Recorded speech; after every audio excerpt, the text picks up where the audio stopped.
Bonjour à tous, on continue Maseret Nazir Daf Lamed Hey et on commence à peu près au milieu de la page, 14 lignes avant la fin de la page. Verabi Eliezer de Darish Miet Veriba Pratoklal ou Prat Menale. On avait vu la marloquette entre Rabbanan et Rabbi Eliezer au sujet de l'interdit du Nazir. Est-ce que cela comportait les halines et les loulavines? Est-ce que les feuilles et les branches légères de la vigne étaient inclus dans l'interdit du Nazir ou pas? Rabbanan pensait que non, Rabbi Eliezer pensait que oui. Nous avons expliqué leur marloquette de la façon suivante. Dans la Torah, la Torah s'exprime par des expressions générales et des expressions détaillées. Des fois, il y a des expressions générales qui font suite à des expressions détaillées, ou des expressions détaillées qui précèdent des expressions générales, et puis qui reviennent le détail, et puis qui reviennent le général. Comment est-ce qu'on lit ça? Comment est-ce qu'on va aborder ces textes? Alors, il y a deux lectures différentes.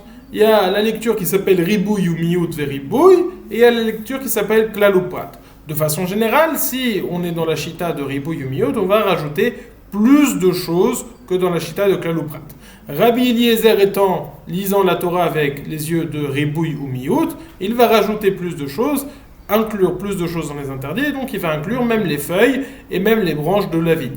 Tandis que Rabbanan, étant donné qu'ils sont dans la chita de Klal ou Prat, ils vont limiter plus, et donc, étant donné qu'ils vont limiter plus, ils ne vont pas inclure ces feuilles et ces branches dans les interdits. Maintenant, ça c'est ce qu'on a dit hier, on va limiter un petit peu ce qui a été dit, puisque c'est pas tout à fait exact selon la Gemara qui se présente devant nous. Hier, on a présenté comme si les choses étaient tranchées, il y a le camp des Ribouilles et le camp des Klal ou Prat. Maintenant, la Gemara va demander que même selon Rabbi Eliezer, qui d'habitude, il pense que Ribouille ou Miout, il utilise cette notion de Ribouille ou Miout, des fois, il est d'accord, lorsqu'il y a un prat, un klal et un prat, il est d'accord qu'il va être doresh ça de la façon de prat ou klal ou prat. Et la Gemara demande où avons-nous vu cela? Et c'est Rabbi Abaou qui pense cela. Donc je lis Verabi Eliezer de Darish Miet Veriba, prat ou klal ou prat menalei. Selon Rabbi Eliezer qui pense ici, et de façon générale, que Miout Veribouille, où est-ce qu'on a vu un cas où il va penser prat ou klal ou prat? Amar Rabbi Abaou nous dit le cas suivant. Nafkale mihaikra, on trouve ça dans ce pasuk. Le pasuk nous dit Vechi ki yiten ish el reu chamor oshor ose, vechol behema lishmor, ou met o nishba en roe. Lorsqu'un homme va donner à son prochain un âne ou un taureau ou un agneau ou un mouton, ou tout animal à garder, et l'animal va mourir ou il va se casser un membre, ou il va être captif, en roé, sans que personne ne voit. Donc dans ce verset, au début, on a qui tanish el reu, shor, chamor, c'est un détail, un agneau, un âne et un mouton. Ensuite, on a vechol behema et tous les animaux. Et ensuite, on a une précision après, l'ishmo. Alors ça, nous dit Rabbi Abaou, c'est un prat ou klal ou prat. Mais Aïkra, Vechi, Tanishel Reu, Chamor, Oshorose, lorsqu'un homme il va donner à son prochain un âne, un taureau ou un agneau, prat. Vechol Behema, klal. L'ishmor, lorsqu'on dit pour le garder, pas exactement clair comment est-ce que ça parle de la chose, mais ça vient définir, limiter. Chazar ou prat. Et donc là, on a un prat ou klal ou prat. Yatadan et la kena prat. Tu ne vas rajouter donc que des choses qui ressemblent au prat. Rava nous dit d'un autre pasuk, Rava Amar nafkale mihaikra. L'autre verset nous dit Ve'im minatson korbano, si c'est du tson le korban ola qu'il va apporter, mina kesavim ou mina izim, des kesavim ou alors des izim, les ola zachar tamim, écrivez-nous, en tant que ola il va l'apporter zachar tamim. Alors comment est-ce qu'il va lire le prat ici? C'est un peu surprenant. Il faut lire comme ça Ve'im min prat. Si tu dis min hatson, du tson, il fait partie du tson. Donc tu dis, je ne dis pas tout le tson, mais je dis une partie. Donc c'est un détail, c'est limité. Ve'im min prat. Hatson, lorsque j'ai tout le troupeau, c'est quelque chose de général. Klan. Kesavim ve'izim, je retourne sur quelque chose de précis, prat, chazar ou prat ou klal ou prat, iatadan et la kena prat. Donc là, on ne va pas rentrer dans tout qu'est-ce qu'on apprend de chez prat ou klal ou prat, on va juste voir où est-ce que ça a été mentionné, ou est-ce que même Rabbi Eliezer peut apprendre selon ce type d'apprentissage. Amar le Rav Yehuda mi diskarta le Rava. Rav Yehuda de diskarta a dit à Rava, pourquoi est-ce que tu me rapportes ce pasouk qui vient qu'après? Si tu fais ce type de rachat, tu peux me rapporter un pasouk qui vient plus tôt. Veleilef min adikra min. On a un autre pasouk qui nous dit Daber el ben Israël va martalehem Adam qui écrive mikem korban la Hashem, un homme qui apportera d'entre vous un korban pour Hashem, min habema des behemot. Min habakar ou minatson, takrivot korban lachem. Donc min, encore une fois, quand tu dis de ça, ça veut dire que tu dis quelque chose de particulier, c'est un prat. Habehema, tous les animaux, c'est quelque chose de général. Bakar vetson, lorsque tu dis bakar vetson, c'est quelque chose de précis. Chazar ou prat ou klal ou prat, et iatadan et la kena prat. Sur ça, lui a répondu Rava, Marley, min hay. Ce terme de mine, je ne peux pas décider que c'est un prat. Pourquoi? Parce que qu'est-ce que je veux moi avec le prat? Je veux éliminer les chayot et dire que c'est uniquement les behemoth. Et je veux dire min ha-behemoth, c'est uniquement les chayot. Et dit dehi me'atam avamina ha-behema chaya bichlal behema. Lorsque le terme de behema est employé, le terme de behema inclut. On a dit qu'il y a deux catégories. Il y a deux catégories d'animaux. La catégorie des chayot et la catégorie des behemoth. Mais la catégorie des behemoth est un nom qui englobe plus de choses sous son terme. Donc le terme des behemoth inclut aussi les chayas. Donc lorsqu'il y a écrit behema, c'est comme s'il y avait écrit behema et chaya. Et donc lorsqu'il y a écrit min ha-behema ou min ha-behema, c'est comme s'il y avait écrit min ha-behema ou min ha-chaya. Je ne peux donc pas exclure les animaux, les chayot, de ce min ha-behema. Parce que c'est comme s'il y avait écrit un petit peu, pas toutes les behemoth, un petit peu des behemoth, un petit peu des chayot, pas toutes les chayot. Donc je ne peux pas exclure les chayot, ce n'est pas un bon prat. Alors ça ne m'est pas très clair, mais c'est comme ça que les choses s'expliquent. Il faut travailler encore un petit peu ça. Amarle, chaya bichlal behema, haktiv. Bakar vetson, vavele prat ou klal, viatadan, et la kena prat. Il dit, je ne comprends pas. De la même façon que le dernier prat, bakar vetson, ça vient exclure les chayot. Alors le premier prat aussi, il vient exclure les chayot, et donc c'est un bon prat ou klal ou prat. Ok, donc ça c'est occupé de la shita de Rabbi Eliezer. Maintenant on demande à Gemara. On revient sur Rabbanan. Au minalan de hachiou, où nous avons vu. On a expliqué que selon Rabbanan, on a la shita de klal ou prat ou klal. Où est-ce qu'on a vu ce cas-là? Ou minalan de achiou, Détania car nous avons enseigné dans une braïta. Venatata kesef bechol asher te'avenafshecha. Le verset nous dit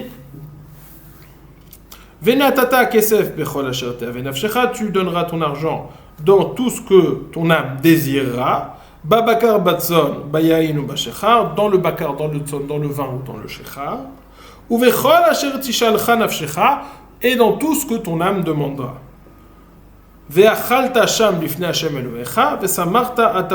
Tu mangeras cela devant Hachem ton Dieu et tu te réjouiras, toi et ta maison. Donc ça fait référence au maaser chéni qu'on doit apporter à Yerushalayim. On dit tu vas acheter avec ça tout ce que tu veux à Yerushalayim. Le verset nous dit donc Venatata kesef bechol asher te'avenafshecha, tu vas donner ton argent dans tout ce que ton âme désire. Tout ce que ton âme désire, c'est un klal. Ba bakar ou batzol bayen ou bashechar. Lorsqu'on dit le bakar, le tzol, le yen, le shechar, c'est des détails, prat. Ou vechol asher tishalcha nafshecha. Lorsqu'on revient à la fin, on dit de tout ce que ton âme demande. Chazar ve klal. Klal ou prat ou klal. Iatadan et la kena prat. C'est donc on a un prat et un klal, iatadan et la kena prat, tu peux rajouter tout ce qui ressemble, uniquement ce qui ressemble au prat. Ma prat mefurash, pri mi pri, vegidou le karka, afkol pri mi pri, vegidou le karka. Le prat, lorsqu'on a dit bakar tzon, il y a une shechar, quelle est la particularité de ces animaux et de ce vin? C'est pri mi pri, c'est des choses qui engendrent. Point numéro 1. Point numéro 2, guidou le karka, ce qui pousse de la terre. Afkol primi prive qui nous les karka, uniquement ce qui produit, bakar vetson mit abrim ze mize veyolden, vegidule karka shekdelim venizonim mi isbe abadama, et ce qui pousse de la terre. Ok, ça c'est les deux catégories avec lesquelles tu peux, ceux avec quoi tu peux acheter du maaser sheni. Pardon, l'inverse, lorsque tu as du maaser sheni, c'est ce que tu peux acheter. Nous dit la Gemara, maintenant on va faire une analyse. On a vu Rabbi Eliezer, on a vu Rabbanan, maintenant on va faire la différence. Qu'est-ce qu'il y a entre le klal, le prat, le klal ou prat ou klal, le prat ou klal ou klal, le klal ou prat ou klal, le klal ou prat, comment est-ce qu'on s'arrange dans tout ça? Je suis un petit peu embrouillé, me semble-t-il. Demande la Gemara, mirde klal ou prat ou klal, ke'ein prata daininan. Klal abatra, mai ahane. Ahane le oussouf kol de damel. Nous dit la Gemara, lorsqu'on a un klal et un prat et un klal. Donc, klal, prat et klal, qu'est-ce qu'on rajoute? On dit c'est comme klal, prat, klal, on rajoute ke'ein prat, ce qui ressemble au prat. Alors pourquoi est-ce que j'ai besoin de ce dernier klal? J'ai qu'à avoir klal ou prat. Pourquoi est-ce que j'ai besoin de rajouter un klal à la fin? Répond la Gemara. Parce que si j'avais que le klal et le prat, j'aurais dit uniquement le prat. Uniquement le prat. Si j'ai klal, prat et je rajoute un klal à la fin, ça vient me dire tout ce qui ressemble au prat, mais pas uniquement ce qui est écrit. Je ne viens pas limiter. Si j'ai klal ou prat, c'est uniquement ce qui est écrit, uniquement le prat. Si j'ai klal ou prat ou klal, un klal à la fin, ça vient dire tout ce qui ressemble au prat. Question suivante. Mirde, vetu. Prat ou klal ou prat, keina prat daninan prata batra. Vetu, prat ou klal ou prat, keina prat daninan prata batra, mai ahane. Maintenant l'inverse. Si on a un prat ou klal ou prat, on a dit c'est keina prat, on va rajouter tout ce qui ressemble au prat. Alors pourquoi est-ce que j'ai besoin de ce dernier prat? J'ai qu'à avoir un prat et klal, sans ce prat à la fin. On dit la Gemara, ilav prata batra, havamina nase klal mosif à la prat. Si ce n'était que je rajoute ce prat à la fin, j'aurais dit que le prat et le klal, il rajoute tout, mosif à la colle. Il n'est pas limité. Il n'est pas tout ce qui ressemble au klal est inclus. Lorsque je rajoute un prat, un détail à la fin, c'est pour limiter ce rajout. Et je dis non, uniquement ce qui ressemble au prat. Maintenant, qu'avons-nous dit? On a dit que lorsqu'on a un klal, un prat, un klal, on rajoute ce qui ressemble au prat. Et lorsqu'on a un prat, un klal, un prat, on rajoute aussi ce qui ressemble au prat. Donc, quelle différence en fait entre les deux? Si on a le klal au milieu ou si on a le prat au milieu. Quelle différence entre les deux? Puisqu'à la fin, ça a l'air d'être qu'on fait la même chose. Mirde, tren klale ou prata, ou tren prate ou klala, ke'en prata daininan. Étant donné que si on a deux klal et un prat, ou alors deux prat et un klal, de toute façon on va rajouter, tout ce qu'on va apprendre c'est comme le prat. Maïka, bene ou bene, quelle différence entre les deux? Réponse de la Gemara. Ika, de ilu tarten klale ou prata, ika prata de damele afilu bechatzad marbinan. Tre prate ou klala, ika prata de dame mishne tzadin marbinan, bechatzad lo marbinan. Tu sais quelle est la différence entre les deux? C'est que lorsqu'on a deux klal, on va mettre le focus sur le klal. Lorsqu'on a deux prat, on va mettre le focus sur le prat. C'est donc. Lorsqu'on a deux klal, on va dire, même si ça ressemble que légèrement au prat, avec seulement un point qui va le faire ressembler au prat, même si on a un point de ressemblance avec le prat, alors c'est bon, parce qu'on met le focus sur le klal. Par contre, si on a deux prats, il va falloir à ce moment-là qu'on ait deux points de ressemblance avec le prat pour pouvoir ajouter des choses, et un point similaire ne va pas suffire. Dans les mots, Ika, Deilu, Tarten, Klale, ou Praté, si on a deux klal et un prat, Ika, Parta de Damene, Afilu, Bechatsan, Marbinan. Même s'il y a un prat qui ressemble uniquement en un point, on va le rajouter. Par contre, si on a très praté ou klala, si on a deux prats et un seul klal, Ika, Parta de Darme, Mishne, Tzani, Marbinan, Bechatsan, le Marbinan. Si on a un prat qui ressemble en deux points au prat du pasuk, alors on va le rajouter, mais s'il ressemble uniquement en un seul point au prat du pasuk, on ne va pas le rajouter. Maintenant, on demande la Gemara la chose suivante. Pirde prat ou klal nase aklal mosif, étant donné que lorsqu'on a un prat ou klal, alors le klal vient rajouter complètement. Et il en est de même lorsqu'on a un ribouille, miout veribouille, on a un miout veribouille, riba hakol, vitra bekol mile, mai ika ben miet veriba, les prat ou klal. Quelle est la différence si on a prat klal ou si on a miout ribouille? Dans les deux cas, on rajoute tout. Réponse de la Gemara, ika benayu, ika. Deilu pratuklal, marbina nafilu alin velu lavin. Si on a un pratuklal, on va inclure même des loulavines, même des alines, même les feuilles de la vigne, même les branches qui sont faibles.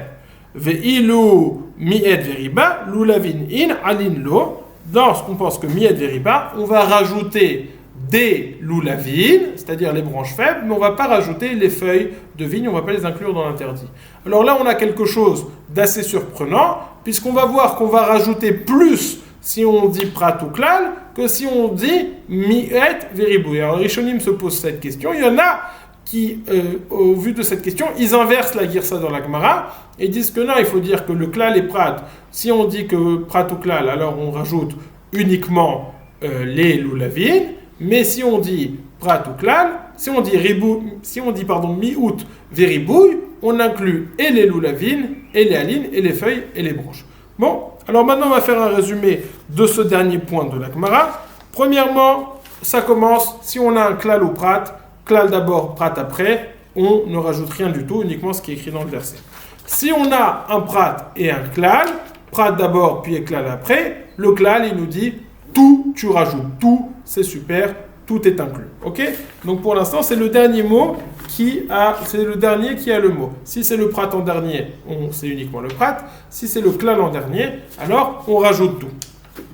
Maintenant, que se passe-t-il lorsque, et après le prat, on a rajouté un klal, et après le klal, on a rajouté un prat?